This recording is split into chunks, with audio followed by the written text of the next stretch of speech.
நற்பவி நற்பவி நற்பவி. ஓம் நம சிவாய. ஓம் வராகி அன்னையை போற்றி. நல்லதே நினைப்போம், நல்லதே நடக்கும். இன்றைக்கி நம்ம பார்க்க போகிற பதிவு நம்முடைய கடன் பிரச்சனை அனைத்தும் தீர்றதுக்கு பிரதோஷ தின பரிகாரத்தை தான் பார்க்க போகிறோம். இன்றைக்கி திரும்பிய திசையெல்லாம் மிகப்பெரிய பிரச்சனையாக நமக்கு இருக்கிறது கடன் தான். கடன் இல்லாத ஒரு மனுஷனை கூட பார்க்க முடியாது. அப்படி நம்ம எல்லாருமே கடன்கிற ஒரு அரக்கன்ட்ட சிக்கி தவிச்சிட்ருக்கோம். இந்த கடன் தீர்றதுக்கு பல்வேறு வழிமுறைகள், பூஜைகள், பரிகாரங்கள் எல்லாமே நம்ம செய்கிறோம். இன்றைக்கும் நம்ம இந்த பதிவில் கடன் தீர்றதுக்கு மிக சிறப்பான எளிமையான ஒரு தாந்திரிக பரிகாரத்தை தான் நம்ம இன்றைக்கி பார்க்க போகிறோம். சிவபெருமானோட அருளை முழுமையாக நம்ம பெறணும், நம்முடைய கர்ம வினைகள் எல்லாம் நீங்கி நிம்மதியாக வாழணும் அப்படின்னா பிரதோஷ வழிபாடு ரொம்ப ரொம்ப சிறந்தது. பிரதோஷ தினத்தில் விரதம் இருந்து வழிபாடு செய்தோம் அப்படின்னா நம்முடைய பிறவி கடன் தீரும். அதி அற்புதமான நாளில் இந்த கடன் தீர்றதுக்கு நம்ம ஒரு எளிமையான பரிகாரத்தை நம்ம இப்போ பார்க்கலாம். பிரதோஷ நாளில் பிரதோஷ வேலை 4:30 6 மணி வரைக்கான காலத்தில் இந்த பரிகாரத்தை நம்ம செய்யணும். பிரதோஷ வேலையில் நம்ம சிவன் கோவிலுக்கு போகணும். அங்கே போகும்பொழுது நம்ம வீட்டிலேருந்து 16 மிளகை கையில் எடுத்துக்கிட்டு போகணும். முதல்ல சிவன் கோயிலுக்கு போயிட்டு சிவ தரிசனம் செய்து அந்த சிவனுக்கு பிரதோஷ நேரத்தில் நடத்தக்கூடிய அபிஷேகங்களில் நம்ம முதல்ல பார்க்கணும். அதில் நம்ம கலந்துக்கணும். நம்மளால் முடிந்த பொருட்களை நம்ம அபிஷேகத்துக்கு வாங்கி கொடுக்கணும். ஏதாவது ஒரு பொருளாவது நம்ம வாங்கி கொடுக்கறது சிறப்பு.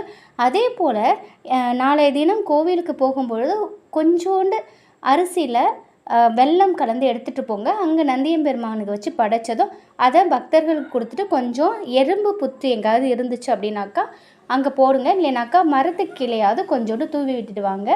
அதை எடுத்து எறும்பு சாப்பிடும்போது நமக்கு அவ்வளோ பெரிய ஒரு புண்ணியம் மிகப்பெரிய அளவில் நமக்கு கிடைக்கும். அதை மட்டும் எப்பொழுதும் மறக்காதீங்க.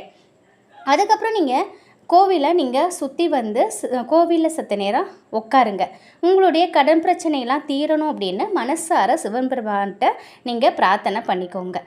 அதுக்கப்புறம் சிவபெருமான் இந்த நேரத்தில் பிரதோஷ வேலையில் தான் சிவபெருமான் சந்தோஷமான மனநிலையில் இருப்பாங்களாம். அந்த வேலையில் நம்ம கேட்கக்கூடிய அனைத்தையுமே அவங்க நமக்கு தருவாங்கங்கிறது ஒரு நம்பிக்கை. இதுக்கு நம்மளோட கடன் எல்லாம் தீரணும் அப்படின்னு வேண்டி முடித்ததுக்கப்புறம் நீங்கள் என்ன செய்யணும்னா, நீங்கள் வீட்டிற்கு வரத்துக்கு முன்னாடி நந்தி பகவான்கிட்ட முன்னாடி நின்றுக்கோங்க.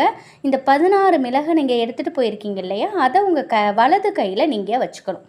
வலது கையில் 16 மிளகை வச்சுக்கிட்டு இடது கையால் மூடி ஓம் நம சிவாயங்கிற மந்திரத்தை 3 முறை சொல்லுங்கள். அதுக்கப்புறம் இந்த மிளகை உங்கள் தலையை சுற்றி இடமிருந்து வலமாக சுற்றணும். இதை சுற்றும் பொழுது நீங்கள் கிழக்கு நோக்கி நின்றுக்கணும். இது ரொம்ப ரொம்ப முக்கியம். நல்லா பார்த்துக்கோங்க. 16 மிளகு அதை உங்கள் வலது கையில் வச்சுக்கணும். அதை இடது கையால் மூடி ஓம் நம சிவாயங்கிற மந்திரத்தை 3 முறை சொல்லணும். அதுக்கப்புறம் இந்த மிளகை உங்கள் தலையை சுற்றணும். எப்படின்னா இடமிருந்து வலமாக சுற்றணும். அப்படி சுற்றும் போது நீங்கள் கிழக்கு நோக்கி நின்றுக்கணும். அதுக்கப்புறம் இந்த மிளகை 4 திசைகளிலும் 4 மிளகை நீங்கள் தூக்கி வீசணும். இதெல்லாம் செஞ்சதுக்கப்புறம் மறுபடியும் ஒரு முறை சிவன் கோயிலை சுற்றி வந்துடுங்க. இந்த பரிகாரத்தை தொடர்ந்து நீங்கள் 3 மாதங்கள் நீங்கள் செய்யணும் பிரதோஷ நேரத்தில்.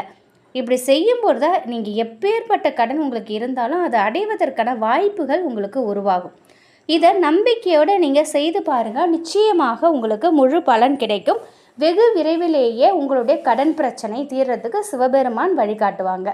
முழு மனதோடு செய்து பாருங்கள், முழு பலன் கிடைக்கும். இந்த ஒரு தகவல் உங்களுக்கு நிச்சயம் பயனுள்ளதாக இருக்கும் அப்படின்னு நம்புகிறேன். வராகி அணியின் அருளில் எப்பொழுதும் உங்கள் வீட்டில் செல்வ செழிப்பும் ஆரோக்கியமும் மகிழ்ச்சியும் நிலைத்திருக்கட்டும். நன்றி.